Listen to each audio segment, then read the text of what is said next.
So Hillary Clinton suggests that if she is elected, President Bill Clinton will oversee, quote, economic revitalization. I thought this was really interesting because, it's hard to think that even a president can be in charge of the economy, but let alone somebody who's not elected. It seems like kind of a big ask. But then again, people, the 90s and Bill Clinton's record is really easy to sell, so I get it. Nick, what do you think?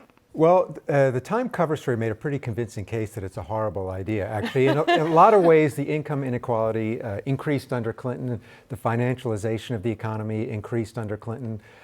So I think the very things that people are protesting against today are things that he was, if not responsible for, but at least contributed to. Right, contributed along with some people before him as well. Plenty of people before him, But, yeah. but he certainly, opened the way for certain forms of commodities trading, for certain forms of derivative trading, certain the end of the Glass-Steagall law that Right. contributed to the growth of behemoth banks. So there are plenty of things that. Not the way the narrative usually goes when we talk about Yeah. Clinton and the economy. Yes. So, yeah. Nick, take a dive. Okay. Let's see.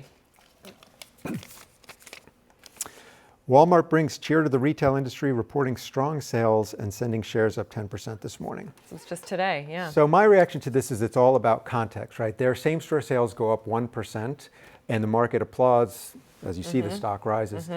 Target's same-store sales went up 1.2%, and the stock went down 11% because they expected more. So I Right. think this is good for Walmart, but it's maybe not quite as good as the market is telling you right now. And what's your take?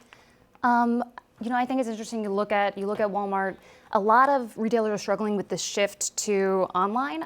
Walmart is kind of insulated from that because half of their business is still groceries, and that has been slower to shift online. So I think they have a strong trajectory going forward, and I think the market is reacting to that. And they also said that wages were responsible for the earnings today. So is that really possible, do you think, Nick? I think it is possible, and it goes back to what Henry Higher Ford did when he, raised workers' wages so they could afford his cars. But again, they spend more money, so their profits actually went down. You have to kind Right. of keep, everything in context Right. here.